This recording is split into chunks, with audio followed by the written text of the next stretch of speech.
Assalamualaikum warahmatullahi wabarakatuh. Kembali lagi bersama saya Salma Fakiro. Nah, pada video kali ini saya akan mendemonstrasikan mengenai pioneering kepada adik-adik saya di Penggalang.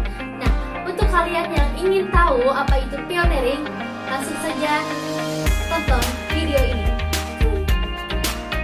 Baik, bismillahirrahmanirrahim. Assalamualaikum warahmatullahi wabarakatuh. Kenapa sih kalian dikumpulkan di sini? Karena saya akan mendemonstrasikan materi mengenai pioneering. Nah, sebelum lanjut ke materi, kalian juga harus tahu nih, misalkan apa sih pioneering itu. Maka di sini sudah kelihatan ya, miniatur pioneering yang sudah saya buat seperti itu ya. Nah, ini dan ini. Ini untuk miniatur menara pandang, dan ini miniatur pioneering berupa tahu nggak, kayak untuk mengangkut pasien atau orang yang terluka, tandu. Nah, ini miniaturnya.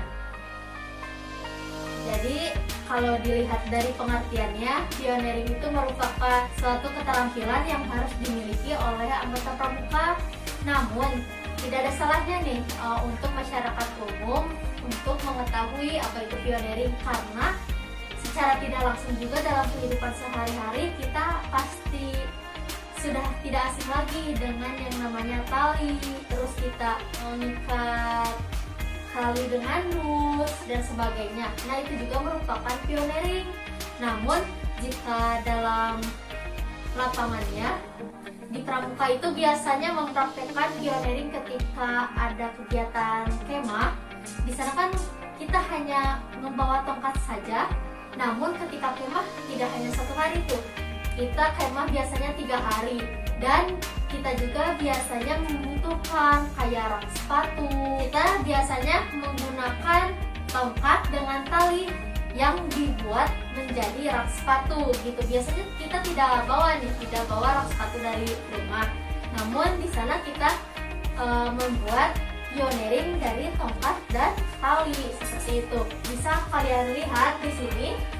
Lebih lanjutnya, ketika kita akan membuat pioneering, kita pasti akan terlibat langsung dengan 4 unsur ini. Yang pertama ada tali, ada simpul, ada jerat, dan ikatan. Nah, adapun tali, kan udah tahu kan tali yang gini. Artinya di sini tali itu benda yang digunakan untuk kita gunakan sebagai membuat benda lainnya gitu. Nah, seperti membuat ini, kita membutuhkan tali. Nah, tali juga bisa berupa karet, ikat rambut, atau tali rapian, tali tambang, dan sebagainya. Itu juga masih merupakan tali. Nah, kalau simpul merupakan konfigurasi dari tali tapi tanpa benda. Jadi kalau simpul itu bisa tali dengan tali tanpa benda gitu, karena di sini kalau menggunakan satu benda, jadi namanya bukan simpul lagi tapi jerat. Jerat merupakan bentukan dari tali dengan benda. Nah, seperti ini, tali dengan satu benda. Nah, ini jerat. Sedangkan untuk ikatan, yaitu bentukan dari tali dengan beberapa benda. Jadi tidak hanya satu benda. Nah, biasanya di sini ada ikatan. Nah, agar kalian lebih paham, saya akan memperlihatkan seperti apa sih bentuk dari simpul, jerat, dan ikatan. Karena di sini juga ada macam-macamnya ya. Ada simpul itu ada macamnya. Yang pertama ada simpul ujung tali, simpul mati, simpul anyam berganda, simpul erat, simpul kembar, simpul kursi, lasso, simpul hidup, simpul turki, dan lain-lain. Masih banyak ya, jadi dan lain-lain di sininya juga. Nah, sedangkan macam-macam dari jerat, ada jerat pangkal, jerat jangkar, jerat tambat, jerat tali, dan ikatan. Ada ikatan palang, ikatan canggah, ikatan silang, dan juga ikatan kaki 3 atau tripod. Nah, supaya lebih jelas saya akan perlihatkan nih. Di sini terdapat video yang di dalamnya itu ada bentuk-bentuk dari simpul, jangkar, dan ikatan. Sekarang kita lihat nih. Gambar yang pertama ini, teman-teman akan diperlihatkan bagaimana macam-macam dari simpul. Yang pertama ada simpul ujung tali, gunanya agar tali pintalan pada ujung tali tidak mudah lepas.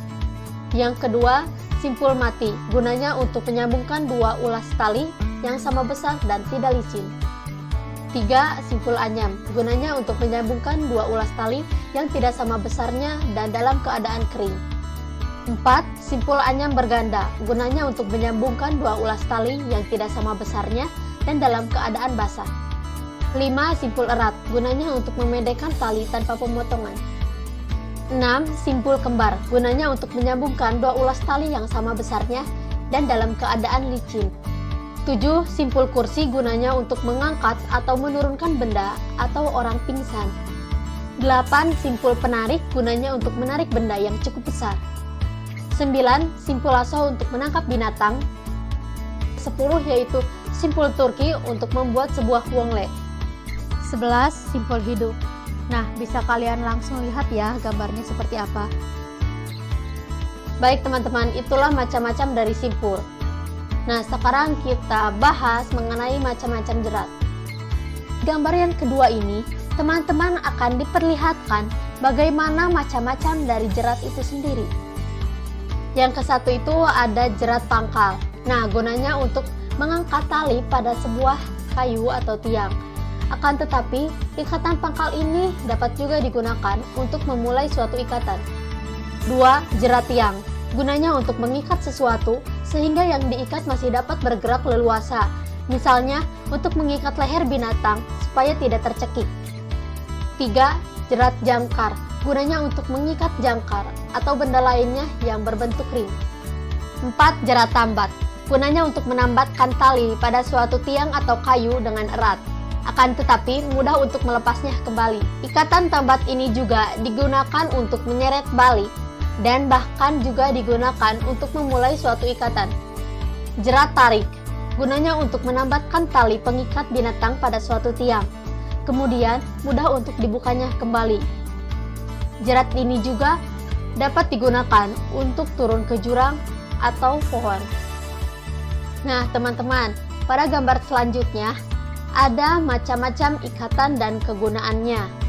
Yang pertama ada ikatan palang, yaitu untuk menyambungkan dua benda dengan sudut 90 derajat. Yang kedua ada ikatan canggah untuk menyambungkan tongkat yang saling sejajar. Yang ketiga ada ikatan silang untuk menyambungkan dua buah tongkat yang membentuk sudut lancip atau tumpul. Yang keempat ada ikatan kaki tiga untuk menyambungkan menjadi tiga kaki atau tripod. Oke teman-teman, gimana tuh? Sudah ada pencerahan kan mengenai macam-macam simpul, jerat, dan ikatan. Nah, di sini masih banyak yang bisa kalian kreasikan melalui pioneering. Maka, pioneering itu dapat kalian buat dari beberapa macam barang dan dijadikan menjadi beberapa macam barang lagi seperti itu.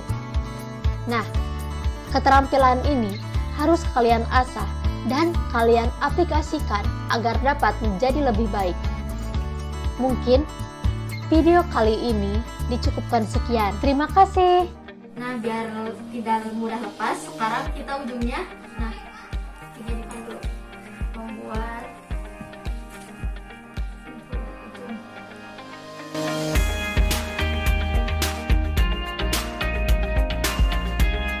kesini dulu keluar, terus kesini ke dalam, udah, terus kesini ke bawah, udah belum?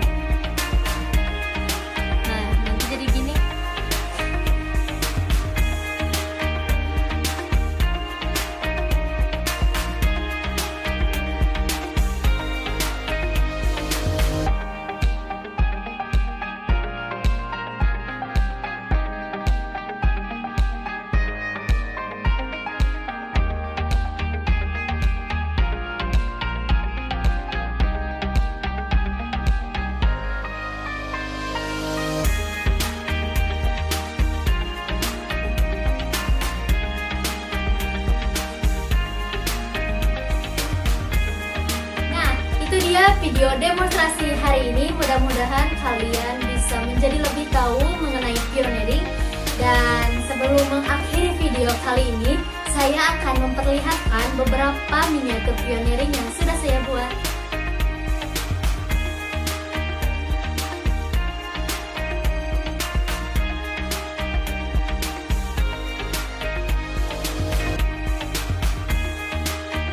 Saya Salma Fikiro, saya pamit undur diri. Billahi taufiq walhidayah. Wassalamualaikum.